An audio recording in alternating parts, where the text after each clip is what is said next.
Assalamu alaikum everyone. My name is Kashaf Mumtaz Ali Solangi from first year class. So today I'm here to talking about proteins. So proteins word is derived from Greek word proteos. Proteins जेको word आहे यूनानी ॿोली जे word proteos मां निकितल आहे meaning first ranking और primary जंहिंजी माना आहे फर्स्ट रैंकिंग ते यानी कि फर्स्ट रैंकिंग ते आहे most abundant organic molecules present in the living organism जेको प्रोटीन्स आहे most abundant organic molecule आहे जेको मौजूदु हूंदो आहे लिविंग ऑर्गेनिज़म्स में proteins are very important for our life proteins जेके असांजी ज़िंदगी लाइ तमामु अहम हूंदो आहे अचूं था कंपोज़िशन ऑफ प्रोटीन्स ते त प्रोटीन्स जी जेकी कंपोज़िशन आहे उहा आहे कीअं carbon hydrogen oxygen nitrogen and sometimes sulphur proteins जी जेकी कंपोज़िशन में कार्बन अची थो वञे हाइड्रोजन अची थो वञे ऑक्सीजन नाइट्रोजन ऐं समटाइम्स जेको आहे सो सल्फर बि अची थो वञे यानी कि सल्फर उन वटि हर टाइम न हूंदो सल्फर केॾीमहिल थी थो सघे उन खां पोइ अचूं था उन जी स्ट्रक्चरल यूनिट ते प्रोटीन्स जे proteins are made up of small units called amino acid proteins जेके आहिनि ठहियल आहिनि नंढड़नि यूनिट्स जा जंहिंखे असां अमीनो एसिड चऊं था यानी कि proteins monomers is amino acid यानी कि प्रोटीन्स जा मोनोमर्स अमीनो एसिड्स आहिनि असां इन्हनि खे चई सघूं था त जॾहिं नंढड़ा नंढड़ा अमीनो एसिड्स पाण में मिलनि था त उहो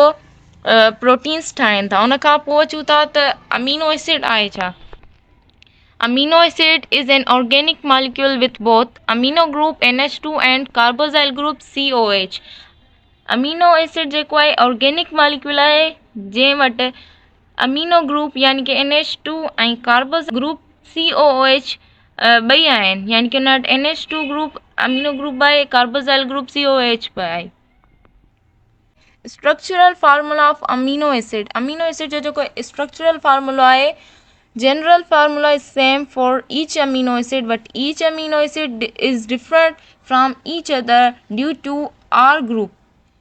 जेको जनरल फार्मूलो अमीनो एसिड जो जेको आहे उहो सेम ई हूंदो पर हर अमीनो एसिड हिक ॿिए खां डिफरेंट हूंदियूं on the basis of R group radical group alkyl group जी बेसिस ते जेको आहे सो हिक ॿिए खां अमीनो एसिड डिफरेंट हूंदा उन खां पोइ उन्हनि जी स्ट्रक्चर आहे इन जो स्ट्रक्चरल फार्मूला आहे जंहिंमें हिन साइड जेको अमीनो ग्रुप आहे हिन साइड कार्बोक्सिल ग्रुप आहे यानी कि ही ऐं ही ॿई असांजा जेके आहिनि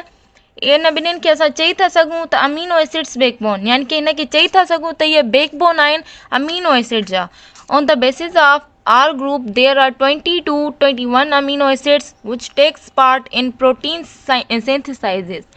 यानी कि 20 खां 21 अमीनो एसिड्स अहिड़ा हूंदा आहिनि जेके प्रोटीन सिंथेसाइज़ में हिसो वठनि था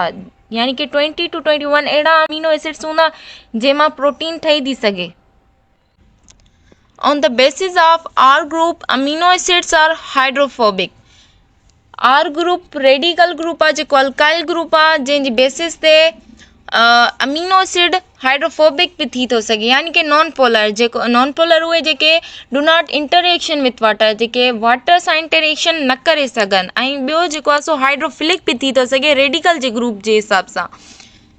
हाइड्रोफिलिक यानी कि polar make bond with water यानी कि वो वाटर सां इंटरेक्शन करे सघनि था पॉलीपेप्टाइड्स जेके आहे उन जी बॉन्ड आहे पॉली यानी कि केतिरा ई पेप्टाइड्स यानी कि केतिरा ई बॉन्ड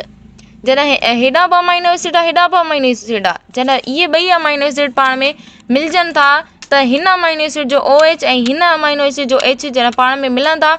त जेको वाटर आहे H2O यानी कि उहो जेको आहे सो जॾहिं पाण में मिलनि था वाटर निकिरी ईंदो इन अमल खे डिहाइड्रेशन रिएक्शन और कंडेंसेशन भी चई सघूं था